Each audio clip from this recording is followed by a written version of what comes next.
The federal Conservatives are choosing their new leader on September the 10th. Around 500,000 CPC party memberships were sold by the 6 candidates vying to become the new Conservative leader. Pierre Poilievre's camp said they led the way with around 312,000 memberships sold. Leslyn Lewis's group also sold a number of memberships, and Dr. Leslyn Lewis joins us now from Haldimand, Norfolk County. Welcome to Bridge City News, Dr. Lewis. Thank you. I'm happy to be here with you today. So where did you receive the biggest response when it came to memberships sold by your team? Was it here in Western Canada, where you are in Central Canada? Well, I think it was more based on issues. And so it was more focused on issues that related to freedom and sovereignty and our economy and pro-life issues. So we found that people were gravitating around these issues that they felt that governments weren't dealing with effectively. And so they gravitated to our camp. Were those a lot of the potential voters more so in Western Canada? Where did you sell more of the memberships, or in Central Canada? I would say that they were spread out all over the country. And as you know, I did very, very well in Western Canada, but we found that this election cycle, that people were more focused, not really on regional issues per se, but more on issues that pertained to the unity of the country and the prosperity of the nation. Now, a number of political experts say this race is really Pierre Poilievre's to lose.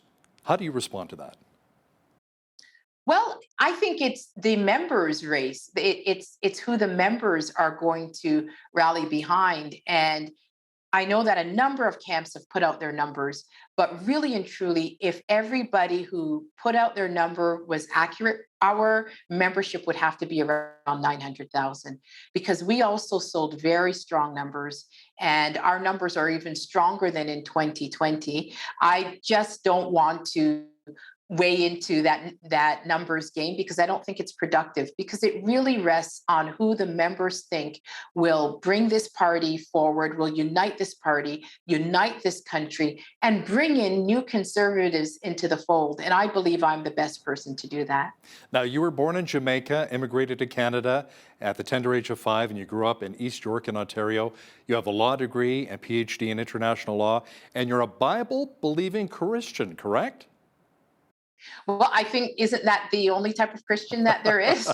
I don't know that a Christian could not believe in the Bible and then consider themselves a Christian. So I would agree with you on that. So how has your faith really played a role in defining who Dr. Leslyn Lewis really is? I think that my faith has enabled me to be more compassionate and to recognize that we were all this part of the same family, the human family, and that we, no matter who we are, we deserve to be treated with dignity and respect and love. And so I look at even government policies as making sure that we are there for the most vulnerable, being there for the people who are in need, and making sure that our policies not only uplift our nation and prosper our nation, but that the social fabric of our society is also held together. Now, how would you really stick up for social conservatives should you become leader? Well, I think it's important to stick up for all conservatives, for all Canadians. And as I said, I think the social fabric of our nation is very, very important. It's one thing to have a vibrant economic nation, but if we see that parents are losing their rights to raise their children in accordance with their values, if we see that families are being strained, if we see that young people have no desire to, or are just losing hope in being able to even move out of their parents' home and own a home. If we see that families are breaking up, if we see that drug addiction is just rampant within our society, and if we look at the brokenness in our society and we don't find ways to look at or to work together to fixing that, then I don't think that we have a really vibrant productive society. We need to ensure that the most vulnerable, those are in need, whether it's a pregnant woman who may decide that she wants to keep her child, she may not want to keep her child, she may want to give it up for adoption, and she needs help getting through that pregnancy, to support pregnancy care centers. So I think that we have to ensure that all aspects of our society are strong. So if you were to become leader of the Conservative Party of Canada, would you reopen the abortion debate? I don't believe that debate has ever been closed. I believe in a democracy where we can debate any issues.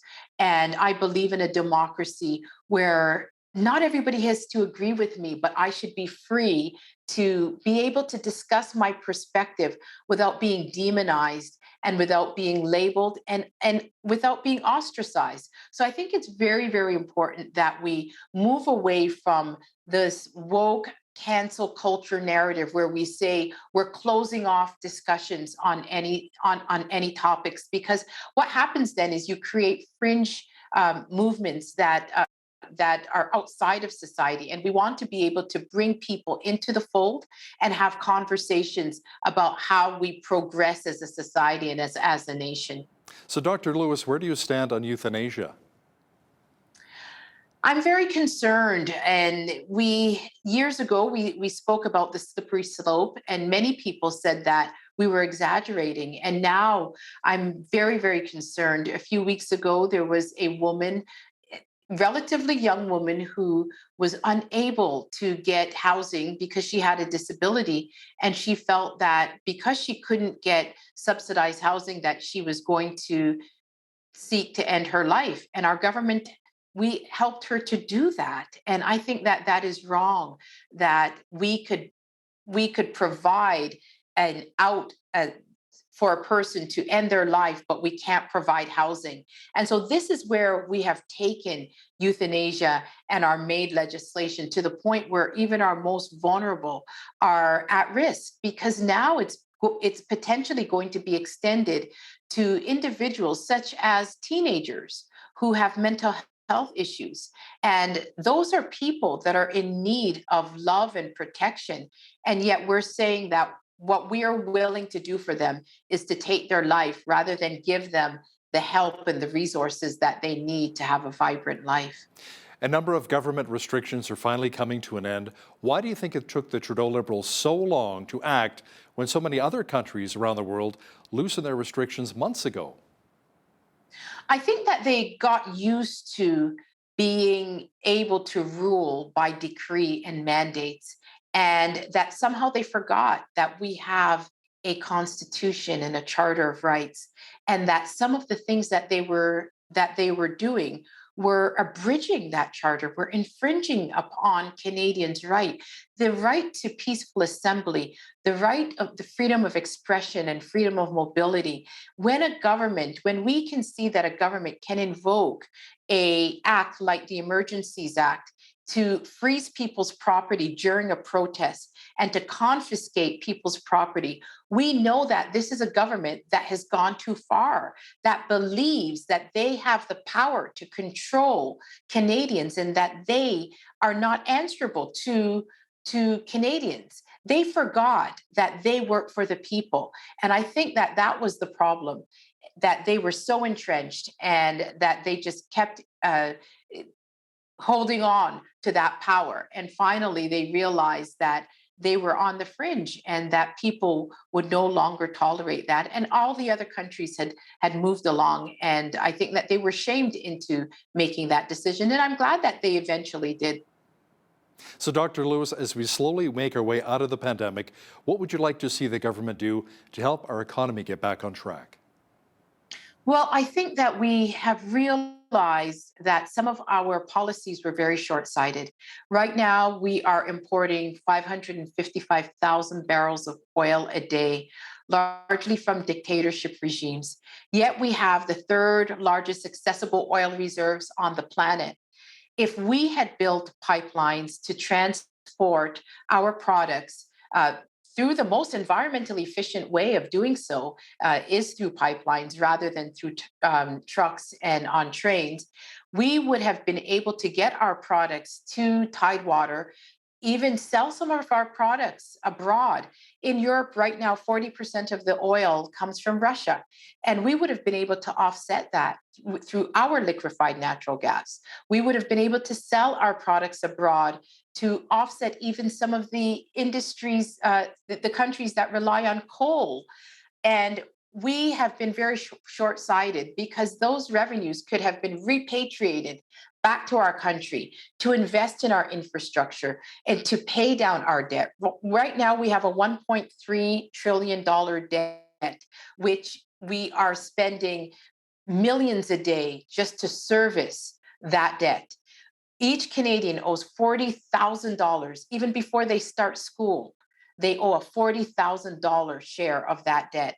We need to pay down our debt, and we need to bring our fiscal balance in order to the point where we are no longer relying on deficit spending. And that means investing in our natural resource sector. It means bringing our supply chains home, producing more within our country than we're consuming. So the Trudeau Liberals have made life very difficult for many here in our energy sector. If you were to become CPC leader and the potentially Prime Minister, what would you do to help more of Alberta's oil and gas get to market? Maybe cancel Bill C-69? Yes, absolutely. That would need to be canceled along with the recent C-48, because we cannot have a nation, the nation with the third largest accessible oil reserves on the planet, that has legislation that favors foreign oil production over local oil production.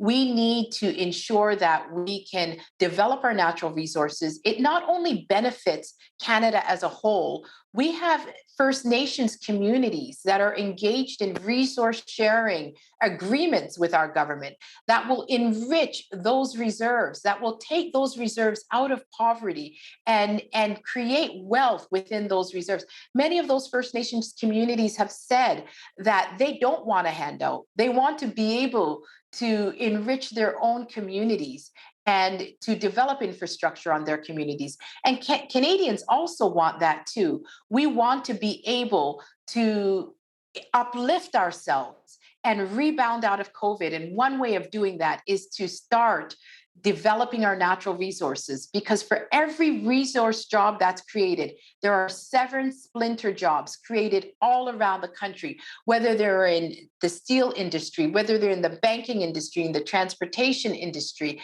in the resource development industry. These industries all benefit from our oil and gas sector. Now, here in southwestern Alberta, we rely heavily on the agriculture sector. What help would you like to see for our farmers and ranchers, who many would argue are the bread and butter to our economy? I think it's very important that we recognize that our policies do directly affect the food that gets on our table. And when we have farmers who ordered fertilizer from last year and had their fixed budget for this year based upon those fertilizer costs, and our government imposed a 35% tariffs on the fertilizer that was ordered from last year, it really offsets, it really, the balance and the budget that they have set to produce the crops for this year is completely off. And they're going to pass those costs on to consumers. So we need to recognize that our policies do have an impact on the cost of food that gets on our table. We also need to invest in those industries and make sure that even our environmental policies, that they're not negatively impacting on those industries. For example, in the agricultural sector, they have to pay carbon tax to dry their crops, but yet they don't get credit for carbon sequestration that they produced while producing their crops. So we need to ensure that our policies, especially in the area of the environment, also recognize the contributions of our agricultural sector. Many Albertans are simply frustrated with Ottawa and the federal Liberals, and there's more and more talk of separation's been growing here in the West. How would you approach the Alberta separatists a number of Albertans feel quite isolated from Ottawa. Well, I would let them know that we want to work with them and that we have a mutual goal of keeping this country together, uniting this country, and making sure that every region's voice is heard. We understand that the West has unique issues that are pertinent to them. And I recognize that our centralized government has taken the West for granted.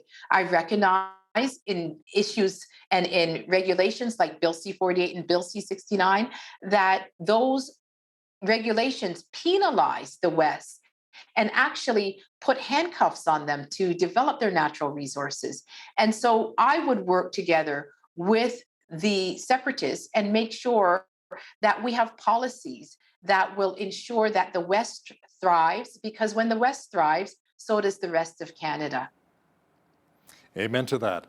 Dr. Leslyn Lewis, CPC leadership candidate, thanks so much for joining us today from Ontario.